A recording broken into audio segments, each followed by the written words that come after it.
Welcome to JIT Television News Bulletin, where we bring you daily news, information, current affairs, business and investment, as well as finance and what is happening in the world of stock market and global economics. Entertainment is our business. News on multiple platforms for all Zimbabweans and all Africans on one channel. The time is here. Isikhathi sifikile. Now, let's take a look at your headlines this hour. Zimbabwean parents and guardians are suffering in silence as private schools are hiking fees unlawfully. A relief aid is set for the Moroccan struggling tourism industry as the government will provide $220 million to the industry's aid. In your sports check for Game On with what is happening at the Africa Cup of Nations in Cameroon as JIT-TV broadcast at the game of soccer for the whole African continent and the world.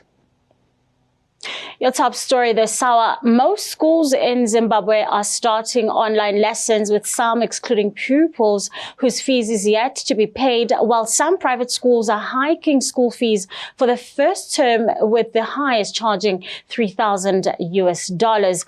In most cases, parents and guardians who deem fees being charged as ridiculous choose to suffer in silence, fearful that approaching the ministry will affect their children.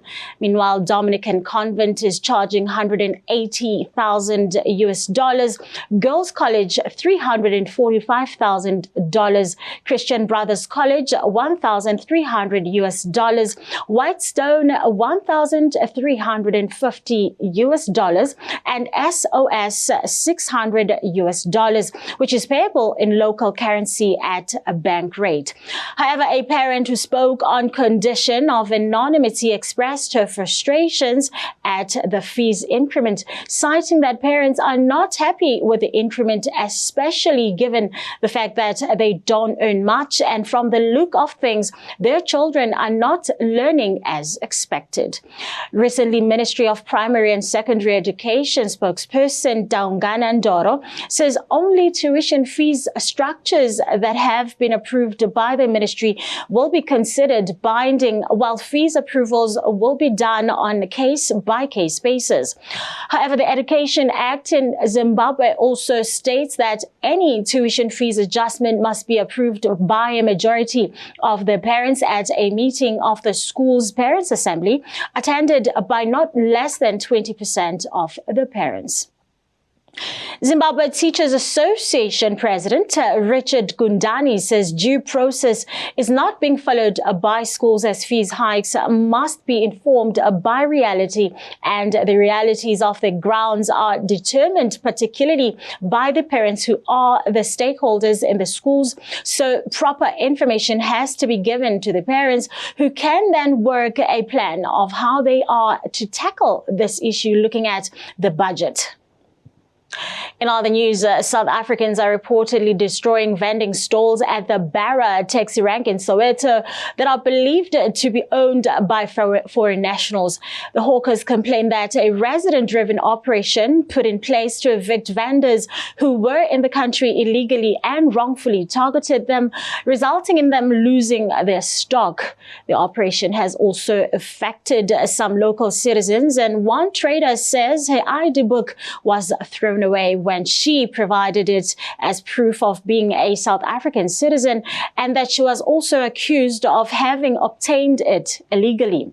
This week, scores of residents under the banner of Operation Dudula descended on the rank to remove illegal immigrants hawking there. While some have criticized the South African citizens for the xenophobic attacks, some blame the ANC government for failing to provide basic services to the general populace.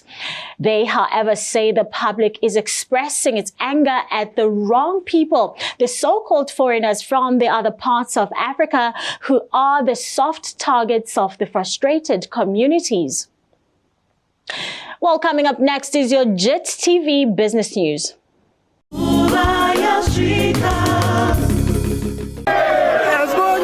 Singing show 18, 18, moje 18.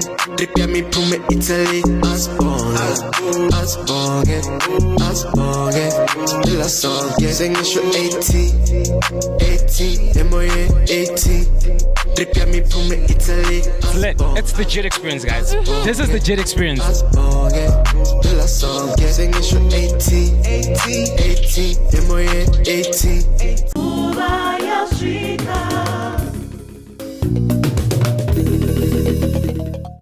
Now let's take a look at your business news this hour. The Zimbabwean dollar slips against the US dollar at the Reserve Bank of Zimbabwe foreign currency auction conducted this week to mark the resumption of the auction. This week, the weighted average was $1 at 112 Zim dollars and 82 cents, down from 14 December 2021's rate that stood at $1 for 108 Zim dollars and 66 cents. In total, $30 million was allotted this week, with the bulk of the allotment going raw materials, followed by machinery and equipment. This is down from $41.77 million allotted in December. Adding to that, 633 bids were received on the small to medium enterprises forex auction, with 494 accepted at 141 disqualified, and the total number of bids allotted was 492. However, on the main forex auction, a total of 448 bids were received, 320 were accepted, and 128 were disqualified, and the total number of bids allotted was 320 bids, with overdue CDIs, outstanding bills of entry, and those with sufficient FCA balances were also disqualified. Some bids were also allotted and on a promo, or rather pro rata basis. Meanwhile, economists say that stabilizing the local currency remains Finance Minister Thuli Mncube's main challenge this year, as the gap between the auction rate and the black market rate remains too wide, allowing for arbitrage. Moving on to other business news this hour, Morocco will provide 2 billion dirhams, which is equivalent to $220 million in aid to help tourism businesses and workers cope with COVID-19 restrictions. Report from the tourism ministry says the country has kept its borders shut since late November and reinforced its vaccine pass requirements in response to the Omicron coronavirus variant. The tourism ministry says the aid package includes 1 billion dirhams to help hotels renovate and stay afloat after a 22-month-long crisis, and a 2,000 dirham monthly payment in the first quarter of this year to affected workers. However, other measures include loan payment deferrals and a local tax waiver for 2020 and 2021. Tourism generated $8 billion, or 7% of Morocco's economy in 2019, when the country received 13 million tourists, but the central bank expects it to have made only $3.6 billion last year. However, this move by the ministry has been the result of the Moroccan travel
Well, do stay in touch with JIT-TV on Game On with Denise Pine and Adalbert Dinner and our colorful panel of guests as we give you more updates and reviews on the Africa Cup of Nations 33rd edition.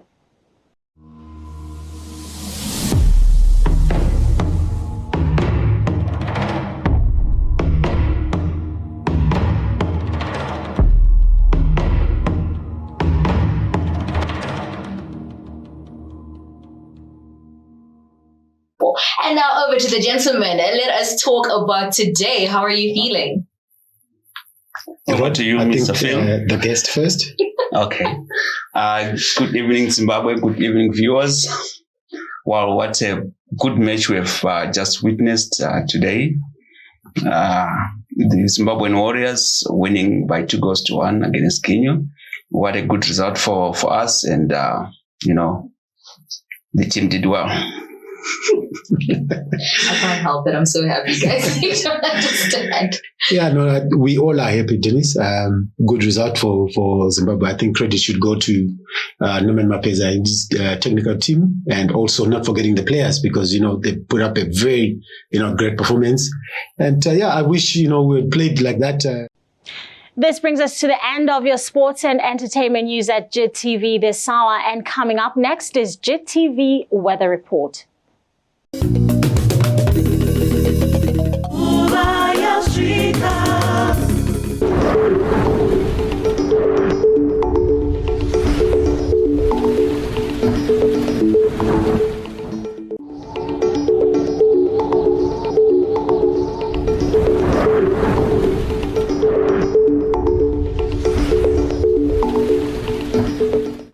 And this brings us to the end of our JIT television news bulletin this hour. Stay tuned to JIT-TV as we bring you the best in entertainment news, information, analysis, sports, business, and all the headlines of the day. And to stay in touch on Twitter, Facebook, and our website, www.jit-tv.tv, and leave a comment. My name is Nogutula Shabalala, Intombi Yagwam Shengu. See you same time tomorrow and stay connected. Cheers.